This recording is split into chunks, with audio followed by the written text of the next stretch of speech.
Bien, entonces ahí nos quedamos, ¿cierto? Buenas noches. Buenas noches, doctor. Sí, nos quedamos ahí. Ya, perfecto. Entonces habíamos dicho que la cardiomiopatía dilatada puede ser de origen genético, puede ser de origen infeccioso. Hemos hablado de las formas más comunes infecciosas que pueden producir cardiomiopatía dilatada, o puede ser de origen tóxico. Dentro del origen tóxico está la cardiomiopatía alcohólica, que puede llegar a representar la causa más frecuente de cardiomiopatía dilatada de origen tóxico. Y también puede llegar a representar hasta el 10% de todos los casos de cardiomiopatía dilatada, de todos los casos de insuficiencia cardíaca, perdón. En su incidencia está muy relacionada a alteraciones en los genes que codifican la alcohol deshidrogenasa y los genes que codifican que son parte del sistema renina-angiotensina-aldosterona, especialmente de la ECA y del angiotensinógeno.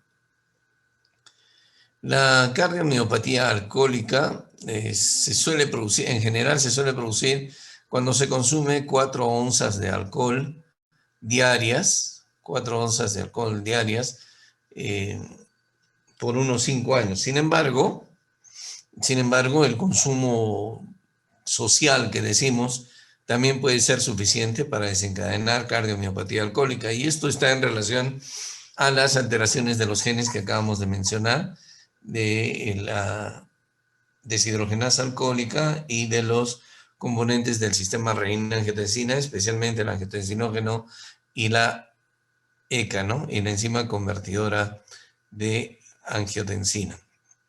La toxicidad del alcohol puede producirse tanto directamente por el propio etanol, así como por su metabolito, que es el acetaldehído. Entonces, cada una de estas, ¿no?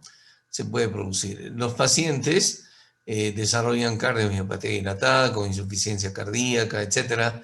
Y una vez que desarrollan cardiomiopatía dilatada, si el paciente continúa bebiendo, el pronóstico es sombrío, con una mortalidad de más del 50% a los 3 años. El tratamiento está basado en el tratamiento que conocemos, neurohormonal que conocemos, por lo menos el tratamiento básico, como por ejemplo los ECA inhibidores, beta-bloqueadores, diuréticos, antagonistas de los mineralocorticoides, etcétera. Pero la base fundamental del tratamiento, la base principal, es la abstinencia total. De hecho, se registra una recuperación de la función cardíaca casi totalmente y ocasionalmente totalmente una vez que el paciente se rehabilita y deja de beber. Entonces, la base de tratamiento de la cardiomiopatía alcohólica es fundamentalmente que el paciente abandone su hábito de beber. Otra forma, habíamos dicho también que la cardiomiopatía dilatada puede ser de origen metabólico, ¿no es cierto? Otra forma que no podríamos clasificar ni metabólico ni tóxico es la cardiomiopatía periparto. Es una forma de cardiomiopatía dilatada que se ve generalmente entre el último trimestre de la gestación y en los 6 primeros meses que siguen al parto. La etiología no está muy bien dilucidada. En general existen poblaciones de personas de mujeres que con mayor frecuencia pueden desarrollar, y estas están en relación a la edad avanzada para ser mamá, es decir, a la edad avanzada, a las madres añosas, a eso me refiero. Edad avanzada para la maternidad, está en relación a la multiparidad, está en relación a embarazos gemenares, está en relación a la presencia de toxemia al embarazo o preeclampsia, ¿no? Toxemia en embarazo, preeclampsia es lo mismo, y está en relación al uso de terapia tocolítica, es decir, para evitar los partos prematuros. Todas esas condiciones predisponen a los pacientes o se han descrito como condiciones predisponentes a las pacientes para cardiomiopatía periparto, ¿no? Que es una forma de cardiomiopatía dilatada que obviamente ocasiona insuficiencia cardíaca, ya sea en el último trimestre de la gestación o en los 6 primeros meses después del parto. Como les decía, la etiología no está muy bien dilucidada y probablemente se deba a que se incrementa la producción de factores antiangiogénicos en desmedro de la producción de factores angiogénicos. Esto se ha visto fundamentalmente porque, por ejemplo, en estas personas se ve incrementada ese factor que habíamos hablado, esa proteína de la cual habíamos hablado que se conoce como es la proteína soluble similar a la tiroxina, es decir, la FSLT1, la proteína soluble similar a la tiroxina 1, la SFLT1, de la cual habíamos hablado cuando hablamos de preeclampsia. Se ha visto que este es un poderoso factor antiangiogénico y que se relaciona con la presencia de cardiomiopatía dilatada. Otro posible mecanismo u otra posible etiología es un anormal clivaje de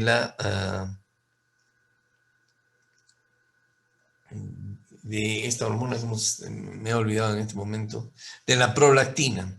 Un posible clivaje anormal de la prolactina, ¿no es cierto?, que también se ve, tiene como consecuencia la producción de sustancias antiangiogénicas y que se ve fundamentalmente en aquellas situaciones en las cuales aumenta el estrés oxidativo.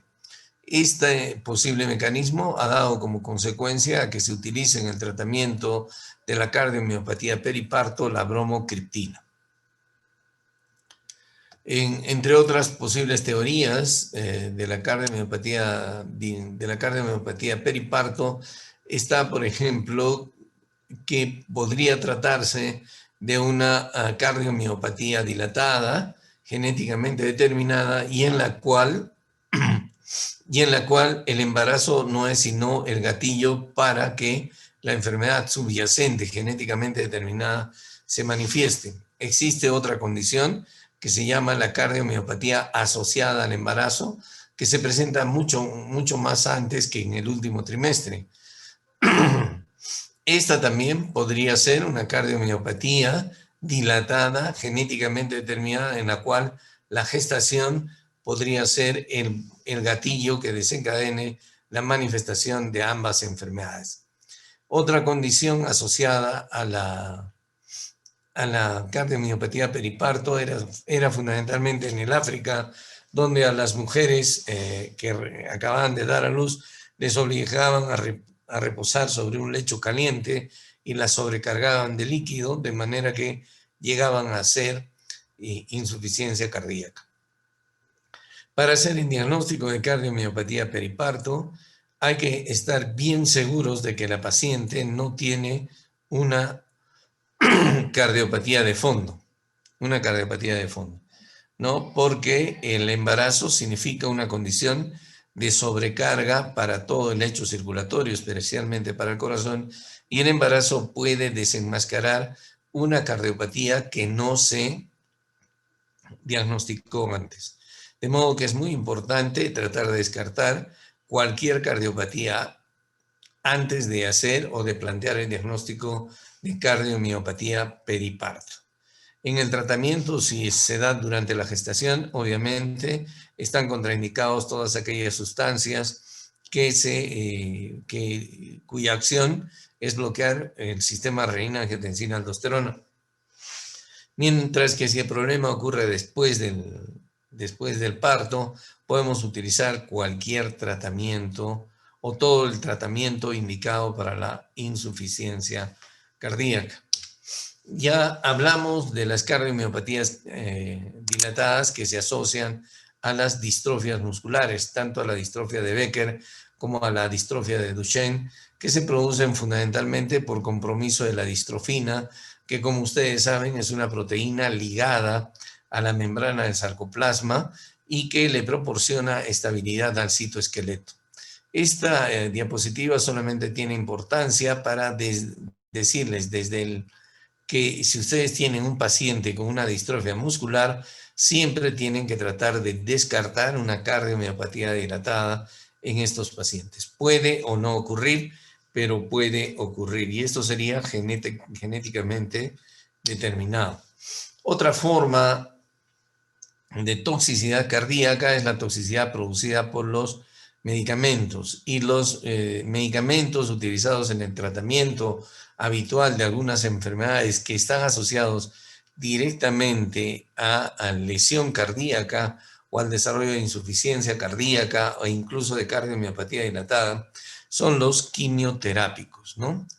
El uso de los quimioterápicos entonces tiene que ser sumamente juicioso y los oncólogos tienen que establecer o balancear muy bien el riesgo de usar estas sustancias versus el beneficio que puede obtener el paciente, ya que como hemos visto, muchas enfermedades oncológicas tienen un pronóstico mucho mejor que la insuficiencia cardíaca, mucho mejor que la propia insuficiencia cardíaca.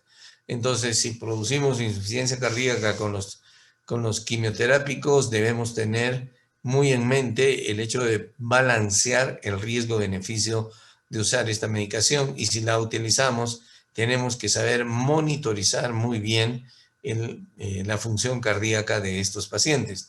De hecho, en la actualidad se habla de una nueva especialidad dentro de la cardiología conocida como la cardio-oncología, que son cardiólogos dedicados única y exclusivamente a prevenir la lesión quimioterápica y una vez que está presente a tratarla y una vez que la trata incluso a recuperar la función cardíaca de esos pacientes. Dentro de los quimioterápicos que con mayor frecuencia se asocian a toxicidad cardíaca están las antraciclinas. Por si acaso, antraciclinas es con una sola T, ¿no? Dentro de estas está la doxorubicina especialmente, ¿no? Las antraciclinas producen toxicidad cardíaca probablemente por necrosis vacuolar, y por incremento del estrés oxidativo a nivel del miocito, produciendo pérdida del miocito. La toxicidad que producen las antraciclinas está en relación a una serie de factores. Está en relación a la edad, está en relación a las cardiopatías preexistentes, obviamente está en relación a la dosis de las antraciclinas que se pueda utilizar, ¿no? En cuanto a la edad, por ejemplo, cuando las antraciclinas se empiezan a utilizar antes o durante la pubertad, antes de que el paciente logre su desarrollo completo, es muy probable que el paciente desarrolle insuficiencia cardíaca debido a un inadecuado desarrollo del corazón, más o menos cuando alcanza los 20 años o la década de los 20, es decir, la tercera década de la vida. La toxicidad que producen las antraciclinas se caracteriza por un corazón discretamente dilatado, no muy dilatado, y esto probablemente se deba a la fibrosis que producen estas drogas. De modo que si bien es cierto, es un corazón no muy dilatado, pero sí es un corazón que en vez de músculo posee mucha fibra. De manera que, por ejemplo, estos pacientes tienen un volumen de eyección bajo, pero una fracción de eyección relativamente adecuada, entre 30 y 40% de fracción de eyección, pero aún así hacen insuficiencia cardíaca por compromiso de la función sistólica debido a la fibrosis miocárdica que ocasionan estas drogas en especial. Ya dijimos la edad, las cardiopatías preexistentes, la hipertensión arterial también y la dosis, obviamente, cuanto más alta sea la dosis, mayor posibilidad de toxicidad, ¿no? El trastuzumab es otra droga que tiene capacidad de producir cardiotoxicidad no tan intensa como la de las antraciclinas, pero cuando se asocia a las antraciclinas es capaz de producir cardiotoxicidad con bastante intensidad, ¿no? De hecho, el trastuzumab, así como el pertuzumab, son drogas que se utilizan mucho en el tratamiento del cáncer de mama. Ocasionalmente, como les acabo de decir, la toxicidad que produce el trastuzumab no es muy intensa, pero también ocasionalmente se ha visto que el trastuzumab es capaz de producir muerte y cardiomiopatía dilatada irreversible como consecuencia de la quimioterapia. La ciclofosfamida y la ifosfamida suelen producir más bien toxicidad cardíaca en forma aguda y en relación a dosis altas, caracterizadas por crisis hipertensivas y arritmias, aumento de la presión arterial y aumento de la frecuencia cardíaca. El 5-fluoracilo, el cisplatino y otras drogas alquilantes suelen producir vasoespasmo. Y ocasionalmente, cisplatino no es con otras emas aquí, sino simplemente así como escuchan, cisplatino. Y ocasionalmente son capaces de producir vasoespasmo, ¿no? El vasoespasmo puede afectar tanto a la microcirculación y, por ejemplo, producir cardiomiopatía dilatada por isquemia miocárdica debido a pequeños microinfartos en el corazón, o es capaz de producir un verdadero infarto miocárdico por vasoespasmo, así como puede producir desórdenes cerebrovasculares, infartos cerebrales como consecuencia de la terapia. Existen drogas que inhiben las tirosinquinasas, inhibidores de la tirosinquinasas, que también pueden producir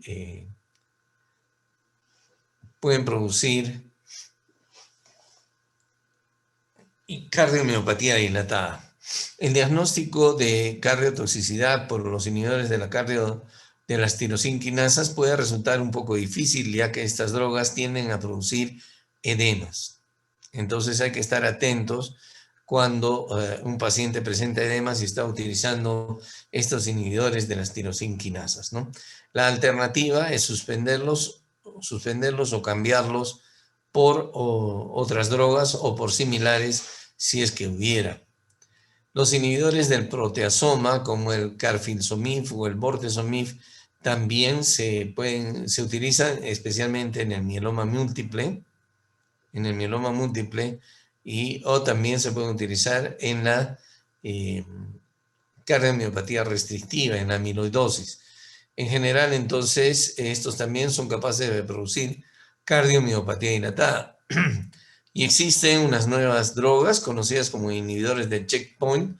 La verdad es que no sé a qué se refiere este checkpoint, porque punto de chequeo sería, ¿no?, traducido literalmente, pero son drogas como el ipilimumab y nivolumab, que en realidad son las terminaciones que sean anticuerpos monoclonales que probablemente se utilicen en diferentes tipos de cáncer, pero que también pueden producir cardiomiopatía dilatada. Entonces observen una serie de quimioterápicos, algunos con mayor avidez, como las antraciclinas y el trastuzumab, y otros con otros mecanismos son capaces de producir cardiotoxicidad. Hablemos de la cardiomiopatía hipertrófica. La cardiomiopatía hipertrófica es relativamente frecuente, ocurre su prevalencia es de 1 por cada 500 habitantes. Antes se la conocía como estenosis subaórtica hipertrófica o cardiomiopatía hipertrófica asimétrica o estenosis aórtica dinámica, etc. En la actualidad, el término de cardiomiopatía hipertrófica es el aceptado con o sin obstrucción. La etiología de esta enfermedad, ¿no? La etiología de esta enfermedad básicamente es genética, ¿no? Y se caracteriza por una hipertrofia del ventrículo izquierdo sin causa obvia. ¿Qué quiere decir sin causa obvia? Es decir, que no se encuentra asociada a ninguna condición que pueda producir hipertrofia ventricular izquierda, como la hipertensión arterial, como la estenosis aórtica u otras enfermedades infiltrativas. Ya hablamos de su prevalencia, 1 en 500. Una característica es que se refiere a su asimetría, es decir, es una hipertrofia asimétrica en la mayoría de los casos. Y en la mayoría de los casos, esta asimetría está representada por la afección del septum interventricular, aunque puede afectarse la pared libre del ventrículo izquierdo solamente, o a veces el ápex solamente, o también puede haber una hipertrofia concéntrica. Pero la asimetría, por eso se llamaba cardiomiopatía hipertrófica asimétrica, la asimetría en la mayoría de los casos, o la hipertrofia en la mayoría de los casos, como ven en esta diapositiva, afecta al septum interventricular, ¿no? Una característica importante de la cardiomiopatía hipertrófica desde el punto de vista fisiopatológico es la presencia de una gradiente de presión, es decir, una diferencia de presiones dinámica, una gradiente de presión dinámica entre el ventrículo izquierdo y la aorta, es decir, a nivel del tracto de salida del ventrículo izquierdo. ¿Qué quiere decir? Que puede existir un fenómeno obstructivo en el tracto de salida del ventrículo izquierdo y por eso se establece esta diferencia de presiones. Esta diferencia de presiones es dinámica. ¿Qué quiere decir dinámica? Variable, que varía de latido a latido debido a que no se produce por una obstrucción fija, sino se produce por el desplazamiento de la valva septal de la aorta hacia el tracto de salida del ventrículo izquierdo, entrando en contacto con el septum interventricular. Este desplazamiento se produce por fuerzas de arrastre, por fuerzas de succión que arrastran, jalan, tiran a la valva septal de la válvula mitral hasta que se aposiciona sobre el septum interventricular, produciendo un fenómeno obstructivo del tracto de salida del ventrículo izquierdo. Pero como este fenómeno obstructivo no afecta a la válvula aórtica, es un fenómeno obstructivo de tipo dinámico. ¿Eso qué quiere decir? Que la severidad de la obstrucción varía de latido a latido. Una característica muy importante de la cardiomiopatía hipertrófica, también desde el punto de vista fisiopatológico, es la disfunción de tipo diastólico. ¿Debido a qué? Debido a la hipertrofia ventricular izquierda. Es un ventrículo rígido. Es un ventrículo rígido. Ahora, a la disfunción diastólica contribuye aún más, como ven ustedes aquí, la reducción de la cavidad ventricular izquierda. Entonces, es un ventrículo que se llena poco y es un ventrículo rígido y que además el tracto de salida de este ventrículo presenta un fenómeno de obstrucción dinámica debido al desplazamiento de esta valva hacia el septum interventricular. Hacia el septum interventricular. Aparte de la disfunción diastólica,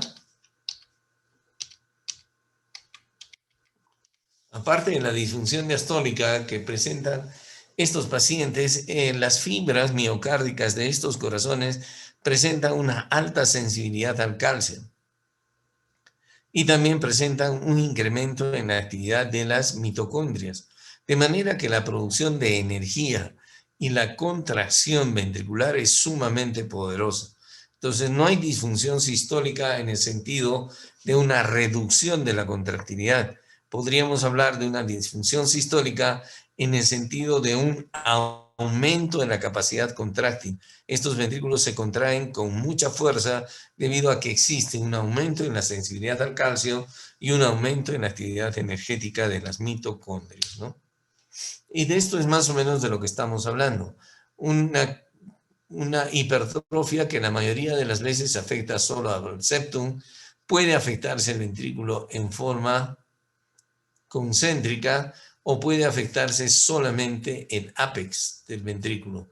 O a veces se afecta solo el ventrículo derecho, cosa que es bastante más rara. Lo que encontramos entonces es una cardiomiopatía hipertrófica que afecta el septum interventricular la mayoría de veces, otras veces en forma concéntrica y otras veces solamente el ápex, ¿no? Lo cual es mucho menos frecuente. Entonces, de esto es de lo que estamos hablando, una hipertrofia ventricular izquierda, la mayoría de veces asimétrica, que afecta preferencialmente el septum interventricular, como ustedes ven aquí, un salchichón, y luego está la válvula mitral, que de alguna manera es anormal, porque durante la sístole se mueve hacia el septum interventricular, obstruyendo el tracto de salida del ventrículo izquierdo.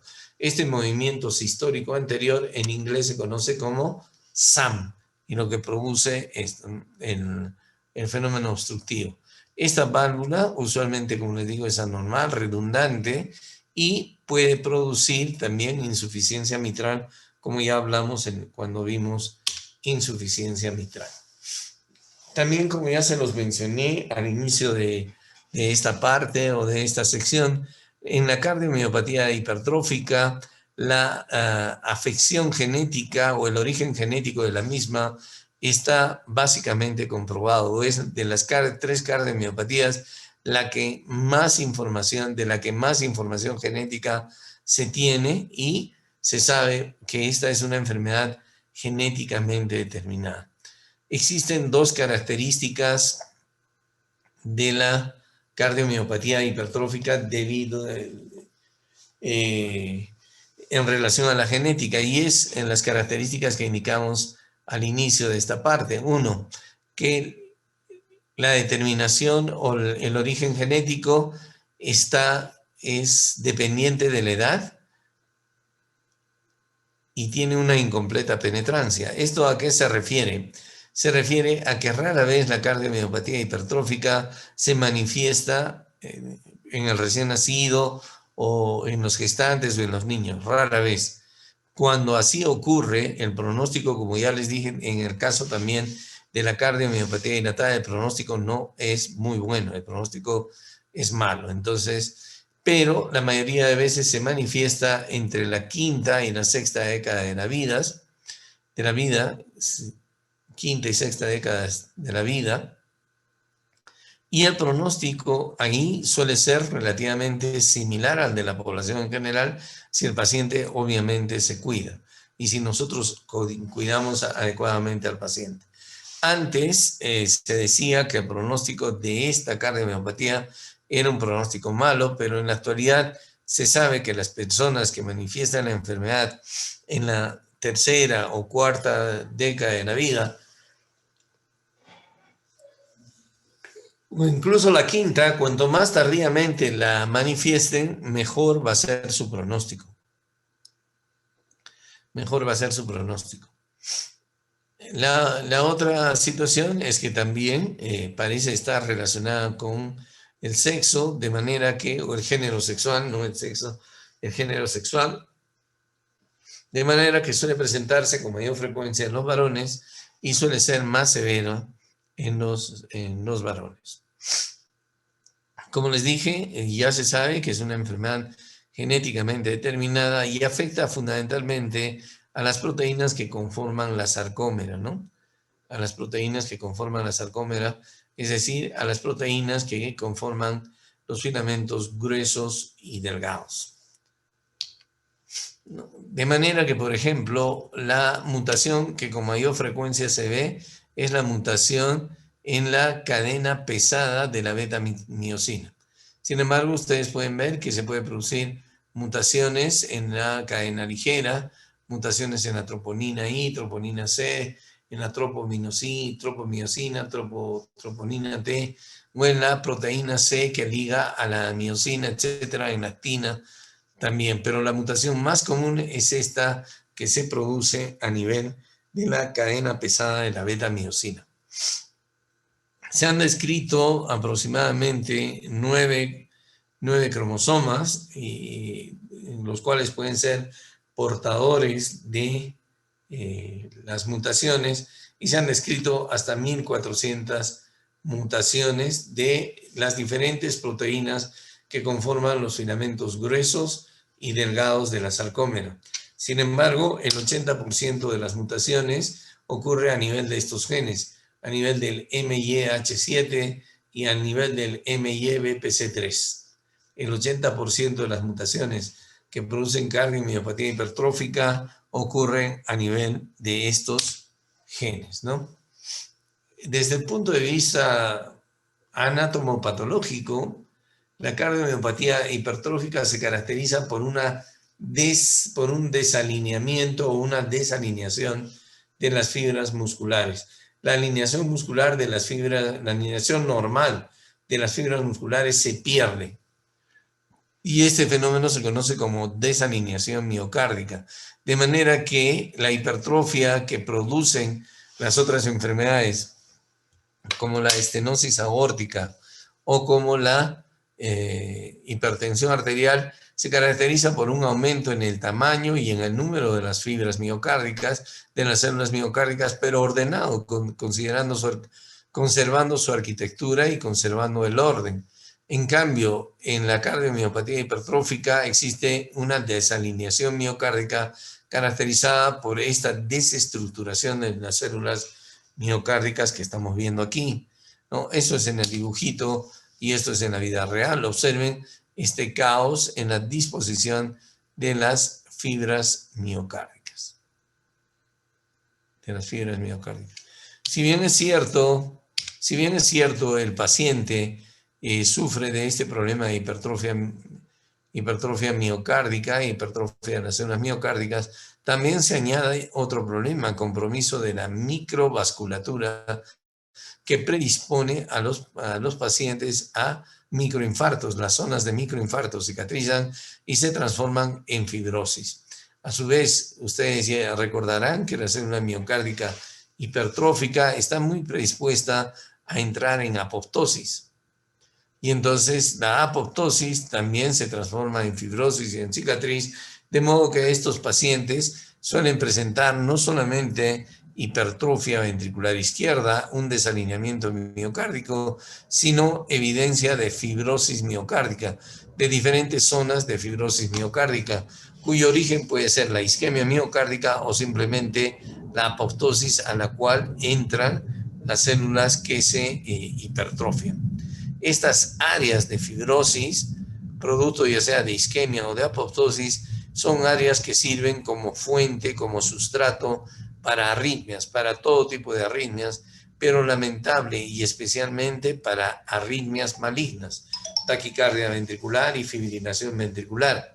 De modo que, por ejemplo, la muerte súbita no es un evento infrecuente en esta enfermedad. De hecho, la cardiomiopatía hipertrófica representa la principal causa cardíaca de muerte en gente joven y especialmente en deportistas, y más especialmente en deportistas profesionales.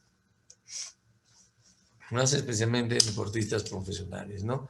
Habíamos visto entonces que existe compromiso de la diástole por la rigidez de las paredes ventriculares y por la reducción de la cavidad ventricular izquierda.